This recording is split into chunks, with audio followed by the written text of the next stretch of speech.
গত কয়েকদিন ধরে দামাল বাংলার টিম অর্থাৎ মানিক ফকির সহ আরও অনেকেই বিশেষ করে উদ্বাস্তু এলাকায় প্রচার অভিযানে বেরিয়েছেন যে সিএ কীভাবে উদ্বাস্তুদের মরণ ফাঁদ তৈরি করেছে। কিন্তু তা সত্ত্বেও কুলাঙ্গার শান্তনু ঠাকুর বারবার এই মানুষগুলো বিভ্রান্ত করে মরণ কূপের দিকে ঠেলে দিচ্ছে। এত বোঝানোর পরেও, এত লেজে গোবরে হওয়ার পরেও শান্তনু ঠাকুর আবার নতুন করে লিফলেট বের করেছেন এই নির্বাচনের আগে মানুষকে, উদ্বাস্তু সহজ সরল মানুষকে মতো উদ্বাস্তুদের বিভ্রান্ত করতে। এই লিফলেটটি প্রকাশিত হওয়ার পরে গতকাল মানিক ফকির একটি ভিডিও করেছেন। ভিডিও বার্তায় তিনি কি বলেছেন সম্পূর্ণ লিফলেটটির বয়ান আপনাদের দেখিয়ে দিচ্ছি এবং তার সাথে মানিক ফকির পুরো লিফলেটটি সম্পর্কে তার বক্তব্য তুলে ধরার চেষ্টা করেছেন। শুনুন সম্পূর্ণ এবং ব্যাপক শেয়ার করুন আর মুখোশ খুলে দিন এই নরখাদক শান্তনু ঠাকুর, অসীম সরকার, জগন্নাথ সরকার সহ যত উদ্বাস্তু মতুয়া এমএলএ এমপি আছে তারা কিভাবে এই জাতিকে শেষ করার চেষ্টা করছে সেটা দেখে নিন। আর আমার চ্যানেল বং নিউজ লাইভ সাবস্ক্রাইব করুন। সুজয় কোবরার নেতৃত্বে এবং দামাল বাংলার নেতৃত্বে যে আমরা কয়েকজন গোটা পশ্চিমবঙ্গের বিভিন্ন প্রান্তে ছড়িয়ে পড়েছি সিএর বিষয়ে মানুষকে সচেতন করার জন্য। আমরা যে গাড়িটায় যাচ্ছি, যেটা প্রচার করছি, সে গাড়িতে লেখা থাকছে সিএতে আবেদন করলেই খতম। এর চেয়ে বাস্তব সত্য আর কিছু হয় না। আমরা আগে থেকেই বলছি, অনেক আগে থেকে বলছি, যেটা মুখ্যমন্ত্রী মমতা বন্দ্যোপাধ্যায় এখন বলছেন এবং আরও বেশি আমাদের সুবিধা হয়ে গেছে, কারণ সুপ্রিম কোর্টের অত্যন্ত জনপ্রিয় অ্যাডভোকেট মাহমুদ পাচার তিনি একটি ভিডিওতে বলেছেন যে এই পোর্টালে যে আবেদন করবে তার নাগরিকত্ব খতম। তিনি এটা প্রকাশ করেছেন, ফলে আমাদের বোঝাতে এবং বলতে অনেক সুবিধা হয়ে গেছে। আমাদের বিভিন্ন জেলায় যেগুলো যাচ্ছি তার মধ্যে অন্যতম হচ্ছে নদিয়া, পূর্ব বর্ধমান এবং সবচেয়ে বেশি যেটা গুরুত্ব সহ আমরা কাজটা করছি সেটা বাগদা সাব ডিভিশন এবং বনগাঁ লোকসভা। এই বনগাঁ লোকসভা খুব ঐতিহাসিক পীঠস্থান। আপনারা জানেন যে বনগাঁ এইখান থেকেই দেশটা ভাগ হয়েছে, বাংলাটা ভাগ হয়েছে, যে কারণে বনগাঁটা আমাদের কাছে খুব গুরুত্বপূর্ণ। এবং আপনারা জানেন যে 2021 বিধানসভা ভোটের আগে অমিত শাহ দেশের স্বরাষ্ট্রমন্ত্রী এসে বলেছিলেন যে এই অঞ্চলের মানুষরা 72 বছর ধরে বেনাগরিক হয়ে আছে। আবার জেপি নাড্ডা বিজেপি সর্বভারতীয় সভাপতি বলেছিলেন এই সমস্ত বর্ডার এলাকাগুলো উদ্বাস্তু বা অবৈধ অনুপ্রবেশকারী বা ইললিগাল মাইগ্রেন্টদের বাস। আর শান্তনু ঠাকুর বলেছিলেন যে হিন্দু উদ্বাস্তুরা রোহিঙ্গাদের মতো হয়ে গেছে। কিন্তু আমি আজকে বলি রোহিঙ্গাদেরও তো বাঁচার চান্স আছে, কারণ আন্তর্জাতিক আইনের শরণার্থী। কিন্তু বাঙালি, আমার ভারতবর্ষের দেশভাগে বলি হওয়া মানুষ, যাদের 1948 সালের 19 জুলাই সার্টিফিকেট নেই, তারা কিন্তু রোহিঙ্গাদের স্ট্যাটাসও পায়নি। তারা হয়ে গেছে অবৈধ অনুপ্রবেশকারী বা ইললিগাল মাইগ্রেন্ট, যে মানুষগুলোকে ধরে দাস শ্রমিক বানানোর জন্য কাজ করছে নরেন্দ্র মোদী, অমিত শাহ, এবং বাঙালি জাতিকে এবং বাংলাকে ধ্বংস করার জন্য তারা উঠে পড়ে লেগেছে।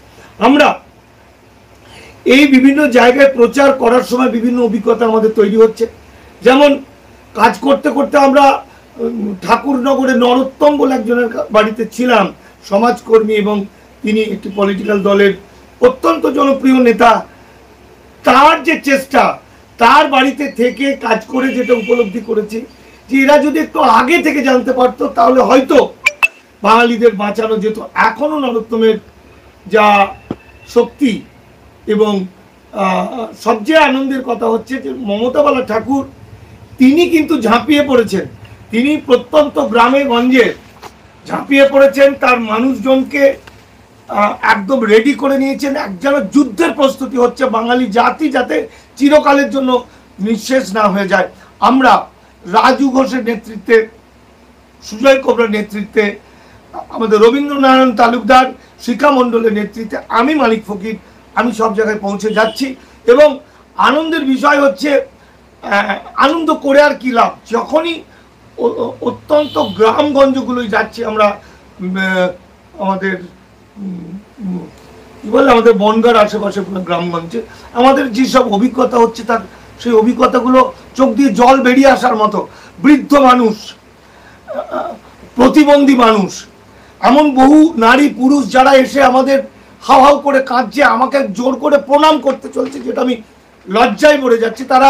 তাদের মুখে, সবার মুখে আমাদের দামাল বাংলার নাম, দীপক ব্যাপারীর নাম। দীপক ব্যাপারী যে এই মানুষগুলোকে বাঁচানোর জন্য অক্লান্ত পরিশ্রম করছে, যে আমার সবচেয়ে কাছের যে কজন তার মধ্যে অন্যতম।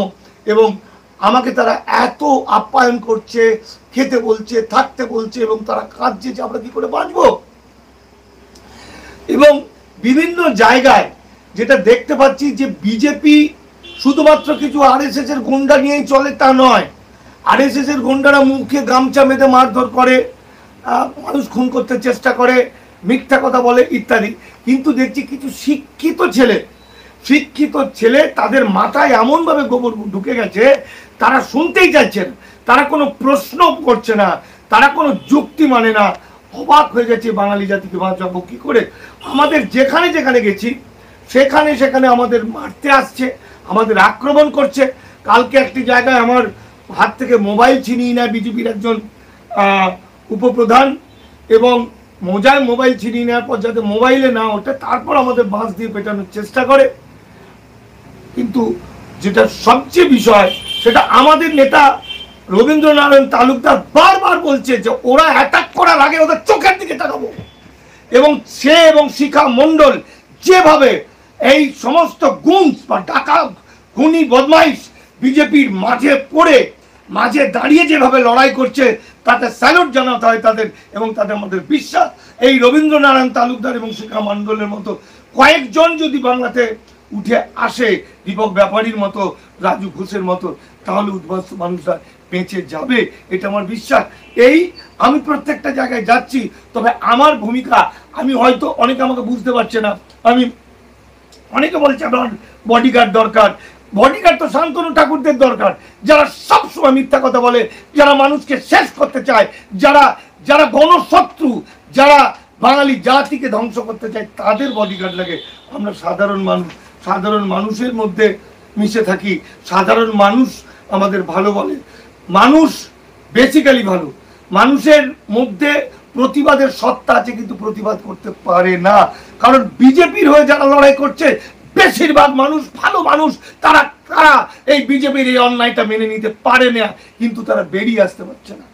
তাই আমরা আহ্বান করছি, তৃণমূল, সিপিএম, কংগ্রেস, বিজেপি বলে নয়, যেভাবে মুখ্যমন্ত্রী মমতা বন্দ্যোপাধ্যায় উদ্বাস্তুদের পাশে এসে দাঁড়ালেন, আমরা প্র্যাকটিক্যালি গিয়ে বলছি, রবীন্দ্রনারায়ণ তালুকদার যিনি সারাটা জীবন সিপিএম করেছেন, তিনি আজকে স্বীকার করছেন যে আজকে আমার পূর্বপুরুষ বাংলাদেশ থেকে এসছে, আমরা যেন মানে ঘুমিয়েই মরে যেতাম, যেভাবে আমরা বেনাগরিক হয়ে যেতাম। কিন্তু মমতা বন্দ্যোপাধ্যায় তিনি যে আমাদের সহযোগিতা করলেন উদ্বাস্তুদের বাঁচাতে, তাকে প্রণাম জানায়, তাকে হোয়াটসঅ্যাপ জানায়। এবং উদ্বাস্তুরা যদি বাঁচে, তাহলে মমতা দেবীর জন্যই বাঁচবেন, এটা আমাদের মানতে হবে। কিন্তু যে কারণে আজকে আমি আমার এই ভিডিওটা করছি, গতকাল অনেক রাত্রে ফিরেছি, মানে ধরুন আমাদের গাড়ি আস্তে আস্তে গতকাল 1:30-1:30টার সময় হঠাৎ টায়ার বাস্ট হয়ে যায়, আরও অনেক কিছু হয়ে গাড়িটা খারাপ হয়ে যায়, আমরা আটকে পড়ি। তারপর আমাদের ছোট্ট একটি ছেলে আমাদের ড্রাইভার হিসেবে আছেন ফারুক, সেও যেন একটা অ্যাক্টিভিস্ট হয়ে গেছেন, বিপ্লবী হয়ে গেছেন।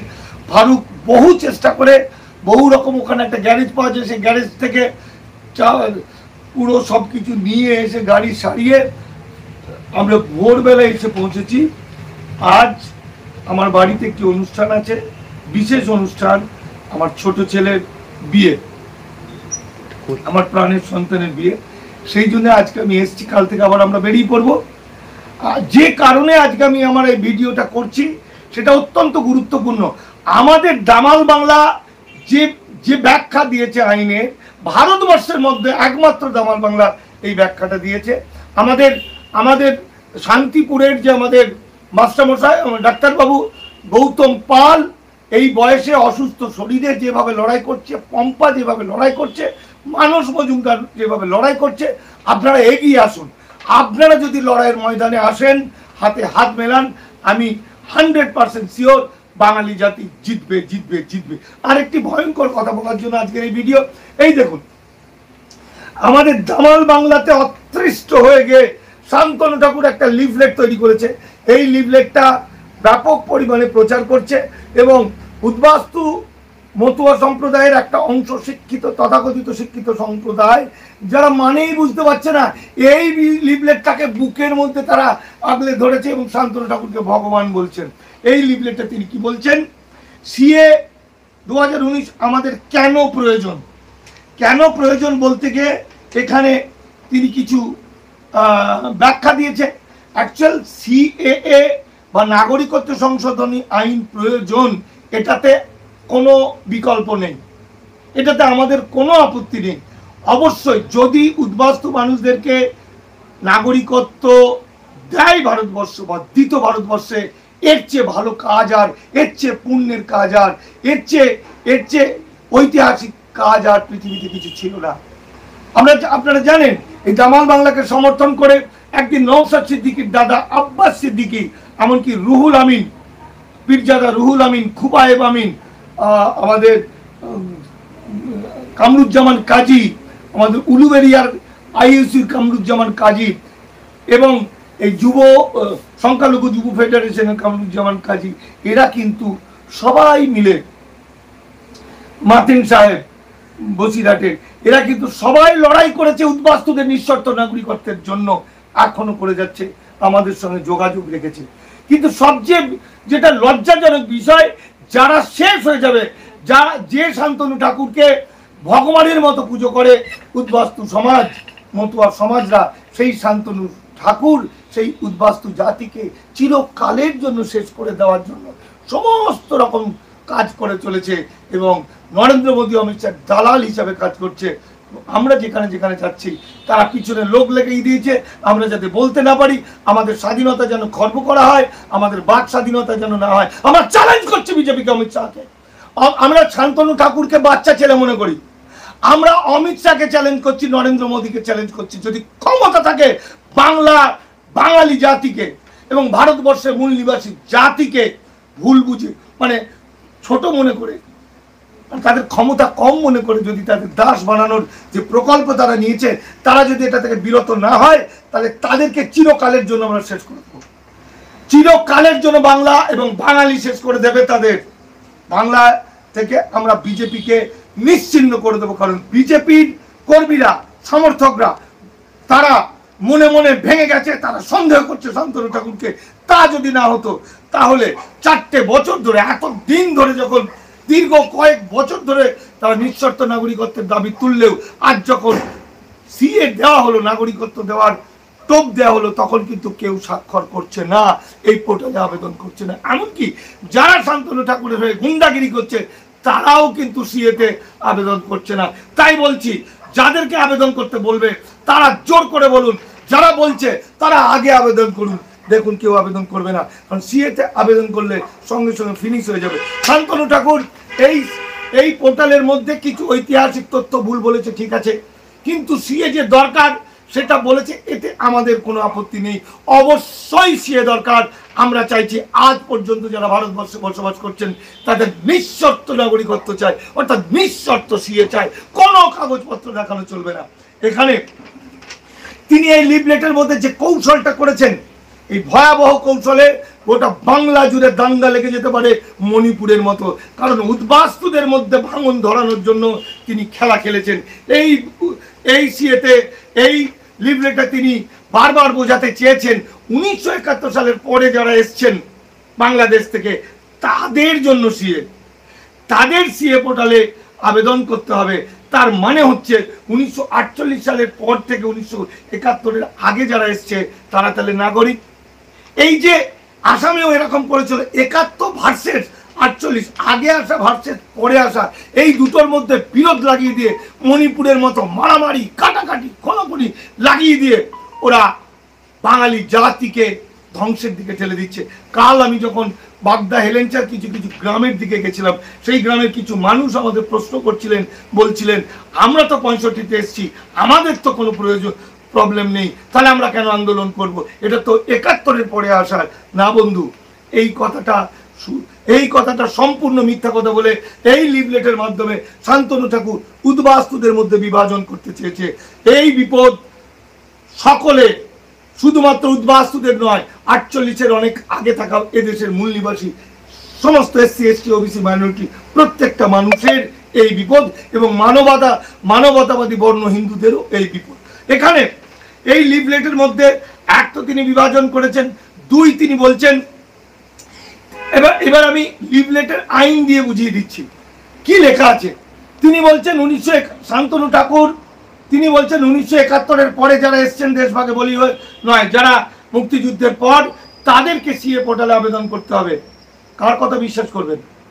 শান্তনু ঠাকুর নাকি হিমালয়ের মতো শক্তিধর বলে যিনি মনে করেন সেই নরেন্দ্র মোদীর একমাত্র সহোদর স্বরাষ্ট্রমন্ত্রী অমিত শাহ? অমিত শাহ কি বলছেন? শান্তনু ঠাকুর বলছেন 71 সালের পরে যারা এসছে তাদেরকে সিএতে আবেদন করতে হবে। আর স্বরাষ্ট্রমন্ত্রী অমিত শাহ বলছেন 1947 সালের পর থেকে 2014 পর্যন্ত যারা এসেছেন তাদের প্রত্যেককে সিএ পোর্টালে আবেদন করতে হবে। তাহলে কার কথাটা ঠিক, শান্তনু ঠাকুরের নাকি অমিত শাহ? ভেবে দেখবেন আমার বিজেপি বন্ধুরা। দ্বিতীয় কথা, তাহলে কে ঠিক বলছেন?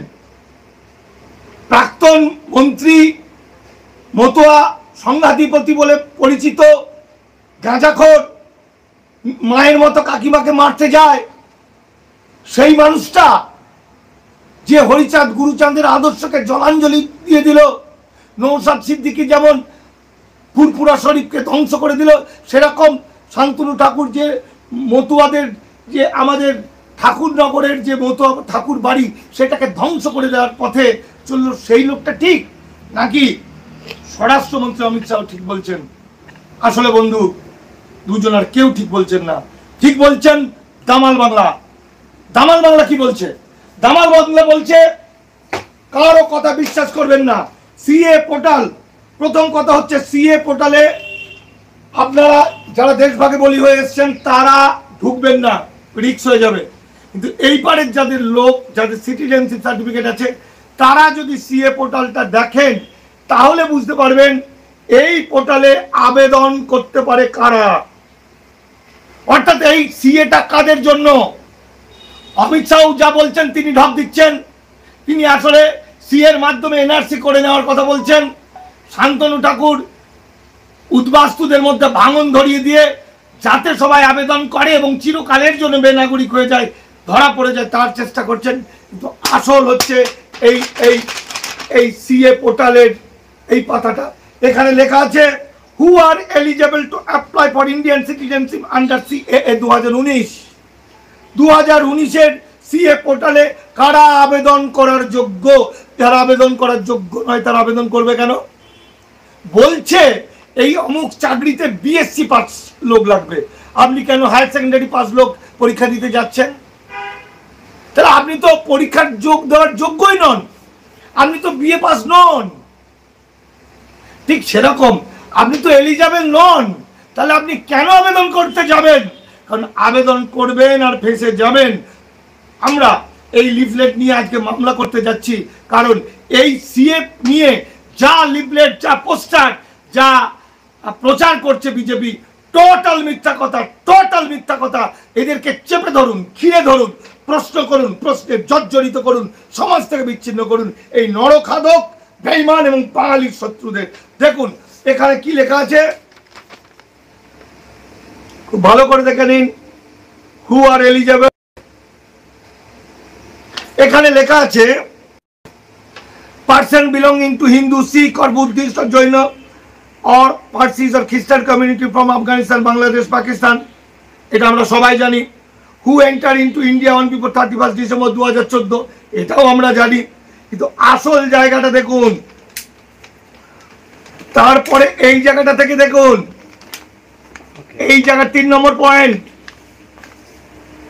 হু has been exempted by or under section 3/2 bracket C of the Passport Entry India into India Act 1920 or from the application of the provision of the Foreigners Act 1946 or any rule or order made thereunder, যেটা CA 2019 আইনে লেখা আছে। অর্থাৎ যারা passport act বা foreign অ্যাক্টে ছাড় পেয়েছে তারা এই আইনে আবেদন করতে পারবেন এই পোর্টালে। কারা ছাড় পেয়েছে দেখে নিন এবার। এই দেখুন,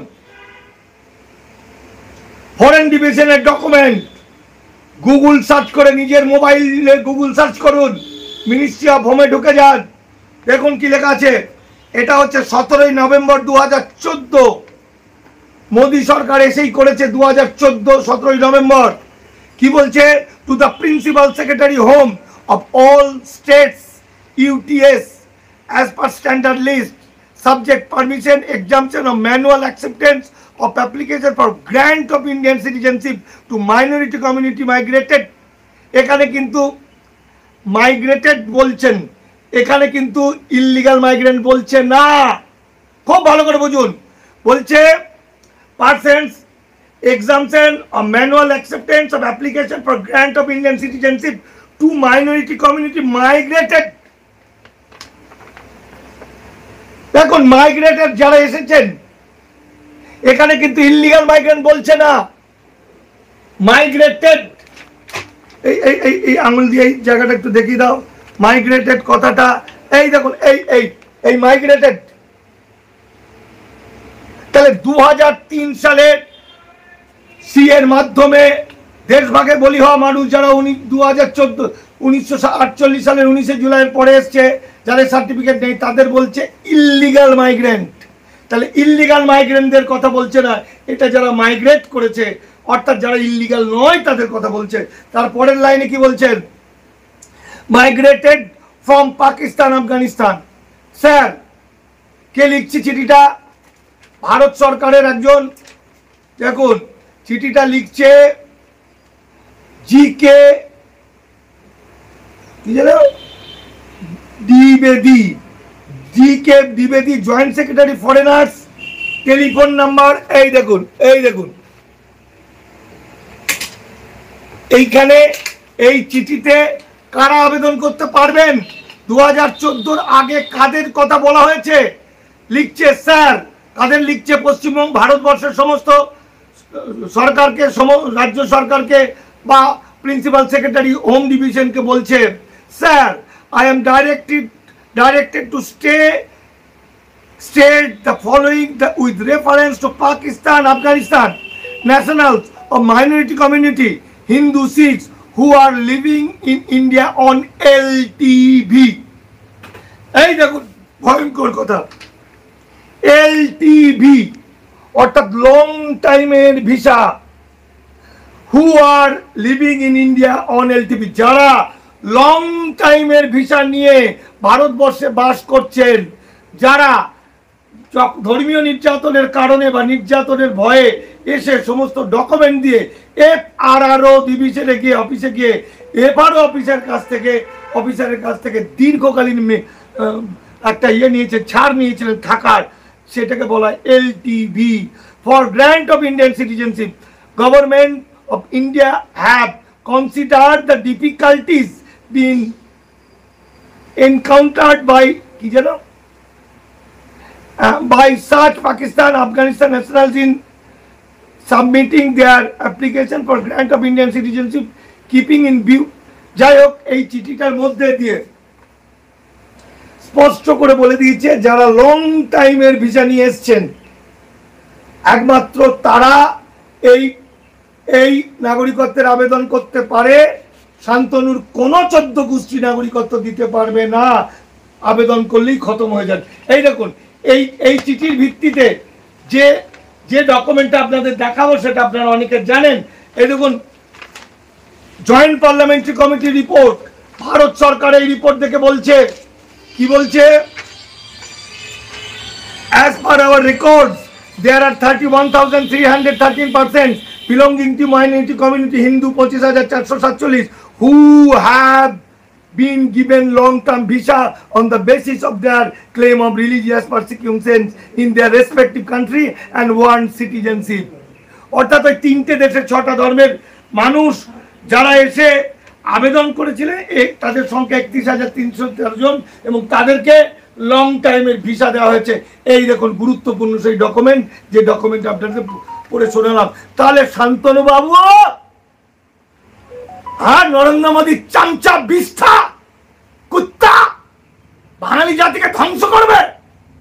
হ্যাঁ, অমিত শাহ চাকর কুত্তা বিষ্ঠা আজকে মতুয়া জাতিকে উদ্বাস্তুদের মিথ্যা করে বলা হচ্ছে, লিফলেট ছাড়া হচ্ছে, ছেড়ে তাদেরকে ধ্বংস করা হচ্ছে। দেখাচ্ছি তোকে কত বড় হিম্মত আনা। এই উদ্বাস্তু যারা বুঝে যাবে, জেনে যাবে, তোদের 14 গোষ্ঠী করবে তারা।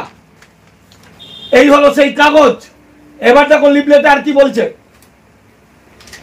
এই লিফলেটে তাহলে কারা আবেদন করতে পারবে? এরা আবেদন করতে পারবে। তারপরে কি মারাত্মক কথা বলছে, বলছে যে এই যাদের কাছে কি বলছে, আমরা বলতে চাইছি এটাই যে যাদের কাছে নথি নেই তারা অ্যাপ্লিকেশন করতে পারেন, এতে কোনো রকম সমস্যা নেই। তোরা কারা রে সুয়ার? তোরা কে? গাঁজাখোর, মদখোর, নোংরা সমাজের শত্রু তোরা কে? তোরা? আমরা বলছি, আমরা মানে কারা? তুই কি আইনের ঊর্ধ্বে? দেশ যখন দেশ ভাগ হয় তখন স্বরাষ্ট্রমন্ত্রী বল্লভভাই প্যাটেল, প্রধানমন্ত্রী জওহরলাল নেহেরু, রাজেন্দ্র প্রসাদ রাষ্ট্রপতি, তার আগে মহাত্মা গান্ধী কি বলেছিলেন? একই ধরনের কথা। একটি রাজনৈতিক রেখার দ্বারা, সীমা রেখার দ্বারা আমাদের দেশটা ভাগ হয়েছে, কিন্তু হৃদয়ের দিক থেকে আমরা এক। তাই যতদিন না তোমাদের সমস্যা না মিটবে ততদিন ভারতবর্ষে এলে ভারত সমস্ত দায়িত্ব নেবে। কোথায় গেল তাদের সেই কথাবার্তা? তোরাও বলছিস তোরা কি জওহরলাল নেহরুর থেকে বড়, মহাত্মা গান্ধীর থেকে বড়? আজকে আমাদের মতে তোরা কে? হরিদাস পাল, তুই কি আইনের ঊর্ধ্বে? আইনের বাইরে কোনো আইন ডকুমেন্ট ছাড়া কোনো কথা বলে না। অমিত শাহ কি বলছেন, শান্তনু ঠাকুর বলছেন লিফলেটের মধ্যে যে কি বলছে, যে কোনো যাদের কোনো নথি নেই, ডকুমেন্ট নেই, তারা আবেদন করলেই হবে। তাদের যারা চাকরি করছেন তাদের কোনো ভয় নেই, ব্যবসা করছেন, পড়াশোনা করছেন, তাদের কোনো ভয় নেই। তার মানে ভয় আছে বলে বলছিস? আর অমিত শাহ কি বলছে? এরা বলছে যে কোনো নথি লাগবে না। আর অমিত শাহ বলছেন, ইন্টারভিউ দেখেছেন অমিত শাহের, যে প্রত্যেকের অরিজিনাল ডকুমেন্ট নিয়ে ইন্টারভিউতে বসতে হবে হোম ডিভিশনের অফিসারের সামনে। ইচ অ্যান্ড এভরি, প্রত্যেককে অরিজিনাল ডকুমেন্ট লাগবে এবং বসতে হবে। তাহলে অমিত শাহ বড়, আইন বড়, না গাঁজাখোররা বড়? আমি এই কথাগুলো বাঙালি উদ্বাস্তুদের বলছি। যে সমস্ত বিজেপি উদ্বাস্তুরা আমাদের মারতে চেষ্টা করছে, দামাল বাংলা তোমাদের মাথার কাছে ভগবানের মতো পৌঁছেছে, তাদেরকে আহ্বান করো। তারা তোমাদের শত্রু না, শত্রু চিনতে শেখো। যাই হোক, এই লিফলেট ছড়িয়ে দিয়েছে উদ্বাস্তু মতুয়াদেরকে পাগল করে দেওয়ার জন্য। আমরা জানিও কেউই নাকি আবেদন করেনি, কিন্তু তলায় তলায় আমার যে ধারণা অনেকেই আবেদন করে আবার বেরিয়ে এসছে, কিন্তু বেরিয়ে এলে ফেসে গেছে গুরুদেব। এই পোর্টালে যারা ঢুকেছে চিহ্নিত হয়ে গেছে, বেরিয়ে এলেও সে কিন্তু ফেসে গেছেন। যাই হোক, আমরা বলতে চাইছি, মানে দামাল বাংলা বলতে চাইছে, যদি অমিত শাহ, নরেন্দ্র মোদীরা তাদের ডিসিশন থেকে সরে না যায়, অর্থাৎ বাঙালিকে দাস বানানোর চক্রান্ত থেকে সরে না যায়, তাহলে বাঙালি ভাবতে শুরু করবে এই ভারতবর্ষে তারা থাকবে কি থাকবে না। মুক্তিযুদ্ধ যেমন হয়েছিল বাংলাদেশে, সেরকম বাংলাদেশ স্বাধীনতা সংগ্রাম শুরু হবে। কারণ সংবিধানের আমাদের লড়াই, সংবিধানের আর্টিকেল 6A, যেটা বাবা সাহেব আম্বেদকর করে গেছেন, অখণ্ড ভারতের ভূমি সন্তানরা খণ্ডিত ভারতের নাগরিক। তাই যাদেরকে তোমরা বেনাগরিক করতে চাইছো, দাস শ্রমিক বানাতে চাইছো, আদানি আম্বানির দাস শ্রমিক বানাতে চাইছো, তারা এই ভারতবর্ষের প্রকৃত নাগরিক। তাদের প্রত্যেককে নিঃস্বার্থ নাগরিকত্ব চাই চাই চাই। এই সিএ পোর্টাল কি ভয়াবহ দেখুন। এই পোর্টালে 29 পাতার পোর্টাল, এই পোর্টালের শেষের দিকে 38 নম্বরে স্বীকার করতে হচ্ছে যে আমি ইল্লিগাল মাইগ্রেন্ট, অর্থাৎ আমি নথিপত্র ছাড়া বাংলাদেশ থেকে পাকিস্তান থেকে এসেছি। এইখানে মিথ্যা করে লিখতে হচ্ছে, এফিডেভিট ফর্মে লিখে দিতে হচ্ছে, স্ট্যাম্প পেপারে 29 নম্বর পাতায়। এই দেখুন কি ভয়াবহ। পাসপোর্ট আইন 1920 ও বিদেশি আইন 1946-এর বিধান প্রয়োগ করে আমাকে কেন্দ্রীয় সরকার অব্যাহতি দিয়েছে। আরে অব্যাহতি দিয়েছে, তার কি কোনো ডকুমেন্ট আছে আপনার কাছে? জালে যদি অব্যাহতি দিল তাহলে আধার কার্ড বাতিলের সময় বললেন না কেন আমার কাছে অব্যাহতি আছে? তাহলে গোটা বাংলা ভারতবর্ষ জুড়ে 25 বছর 30 বছর 40 বছর আগে আসা উদ্বাস্তুদের কেন গ্রেপ্তার করছে? কেন উত্তরপ্রদেশ না মধ্যপ্রদেশের পিলভিটের কাছে ওখানকার আমাদের বন্ধু বান্ধব চাঁদশির ডাক্তার মতুয়াদের কেন গ্রেপ্তার করলো? কেন ওদের গ্রেপ্তার করার পর জোর করে পুলিশ নামিয়ে সিএতে আবেদন করাচ্ছে জোর করে? কেন উত্তরপ্রদেশ এবং উত্তরাখণ্ডে জোর করে বিজেপির মস্তান বাহিনী ঢুকে পুলিশ নিয়ে গিয়ে জোর করে আবেদন করাচ্ছে? মজাটা দেখুন, এক সময় স্বাধীনতার পর থেকে উদ্বাস্তুরা নাগরিকত্ব দাও দাও বলে চিৎকার করেছিল, আর এখন নাও নাও বলে চিৎকার করছে নিতে হবে। তখন তোর তুই নিবি না, তোর বাবা নেবে, মানে পুলিশ দিয়ে মারধর করে বলছে নাগরিকত্ব নিতে হবে। তার মানে গল্পটা কোথায়? গল্পটা হচ্ছে ধামাল বাংলা বলছে 2014 সালের 31শে ডিসেম্বরের মধ্যে উদ্বাস্তু ভাইরা এসে যদি নাগরিক হয়ে যায় তাহলে এনআরসিটা কাদের জন্য? তাহলে এনআরসি করে এত লোককে বেনাগরিক করে ডিটেনশন ক্যাম্পে পাঠাবে কাদের জন্য? এপারের লোকদের জন্য। দেখুন এখানে সই করে নিচ্ছে, ভয়াবহ। এখানে বলছে আমি সচেতন যে নাগরিকত্ব আইন 1955 অধীনে মিথ্যা উপস্থাপন করা বা কোনো বস্তুগত তথ্য গোপন করা এবং এটি যদি পরে পাওয়া যায় যে এই হলফনামায় অথবা আমার দ্বারা ভুল তথ্য দেওয়া হয়েছে যোগ্যতা আমি আমার ভারতীয় নাগরিকত্ব থেকে বঞ্চিত হব। তাহলে ভারতীয় নাগরিকত্ব থেকে বঞ্চিত হব, তাহলে এখানে প্রকারান্তে স্বীকার করে দিচ্ছে তোমরা ভারতীয় নাগরিক, তাই স্বীকার করছে ভারতীয় নাগরিক। তাহলে ভারতীয় নাগরিকরা যদি সই করে তাহলে সে বেনাগরিক হয়ে যাবে। তাহলে কাণ্ডটা দেখুন কিভাবে ঘরের শত্রু বিভীষণ, হরিচাঁদ গুরুচাঁদের সেই মহামানব হরিচাঁদ গুরুচাঁদ, যার দয়ায় আজকে দেশের 85% মানুষ হিসাবে স্বীকৃতি হলো, তারই রক্ত যার শরীরে নাকি বইছে, সেই মানুষটা আজকে এই উদ্বাস্তু হরিচাঁদ মতুয়া সম্প্রদায়কে চিরকালের জন্য দাস বানাতে চাইছে। এই বিষয়ে দীপক ব্যাপারী বং নিউজ লাইভে এবং শান্তনু ঠাকুরের কাকিমা মমতা বালা ঠাকুর যা বলেছে 100% সত্যি। তারা বলেছে এই শান্তনু ঠাকুরের ডিএনএ টেস্ট করতে হবে, কারণ কোনো মতেই হতে পারে না এই হরিচাঁদ গুরুচাঁদের রক্ত শরীরে আছে। তাই উদ্বাস্তু ভাইরা যদি বাঁচতে চান, সিপিএম কংগ্রেস তৃণমূল সমস্ত ভুলে যান, ভোট আপনারা যাকে খুশি দিন, সেটা আপনাদের বিষয়, কারণ এই ভোটটা আপনাদের দেওয়ার কথাই নয়। এটা ভারতের নাগরিকদের জন্য, ভারতের সংবিধান ভারতের নাগরিকদের জন্য। আপনাদের তো ভারত স্বীকার করছে না, তাহলে আপনাদের দরকার হলো নাগরিকত্ব। আপনারাও লড়াই করুন, ভারতীয়রাও লড়াই করুন সংবিধান রক্ষার জন্য। দুটো মার্চ হয়ে গিয়ে লড়াই হোক, তবে আমাদের জয় হবে। আর এই ভোটে যদি নরেন্দ্র মোদীকে আমরা নর্দমার জলে ছুঁড়ে ফেলতে পারি তাহলে বাঙালি বেঁচে যেতে পারে, বাংলা বেঁচে যেতে পারে। তাই আমার ব্যক্তিগত ব্যাপার, আপনাদের আমি বলছি না, আমি মনে করছি মুখ্যমন্ত্রী মমতা বন্দ্যোপাধ্যায়, তার সৈনিকরা, তার পার্টির ছেলেরা কত ভালো মন্দ আমার দেখার দরকার নেই, কিন্তু উদ্বাস্তুদের বাঁচানোর জন্য তারা যে চেষ্টা করেছে আমরা প্র্যাকটিক্যালি দেখছি, পথে পথে দেখছি। আজকে যদি তৃণমূলের ছেলেরা না থাকতো তাহলে বিজেপির শয়তান গুন্ডা বাহিনী আমাদের মেরে খুন করে দিত। কিন্তু যেখানেই আমাদের উপর আঘাত হচ্ছে, তৃণমূলের ছেলেরা বিভিন্ন জায়গা থেকে এসে আমাদের রক্ষা করছে। শুধু তৃণমূল নয়, সাধারণ মানুষরাও এসে রক্ষা করছে। তাই বন্ধু, বাঙালি জাতিকে রক্ষা করতে, বাংলাকে রক্ষা করতে সমস্বরে চিৎকার করে বলুন, আমাদের বাঙালির কোনো জাত হয় না, বাঙালির হিন্দু মুসলমান বৌদ্ধ খ্রিস্টান হয় না, আমরা বাঙালি মানে বাঙালি, বাঙালির জয় হবেই। এবং বিজেপি অন্ধ বিজেপি তাদেরকে বোঝানোর চেষ্টা করুন, যদি না বোঝে তাদের সঙ্গে তর্ক বিতর্ক করবেন না, তাদেরকে সমাজ থেকে বিচ্ছিন্ন করুন, বিজেপিদের এক ঘরে করুন, সমাজ থেকে বিচ্ছিন্ন করুন। কারণ এই কালসাপ আপনার সন্তানকে ছবল মারবে, আপনার বাড়ি ঘর জমি জায়গা নিয়ে টানাটানি করবেন। ঠিক মায়ানমারে যেরকম রোহিঙ্গাদের উপর হয়েছিল, রোহিঙ্গারাও বাঙালি, তাদেরও হিন্দু মুসলমান আছে, তারাও অখণ্ড ভারতের ভূমিপুত্র, তারাও 1935 সাল পর্যন্ত ভারতের মধ্যে ছিল। মায়ানমারের অন্যান্য জাতি রোহিঙ্গাদের বলে বাংলাদেশি অনুপ্রবেশকারী, বাংলাদেশি সন্ত্রাসবাদী।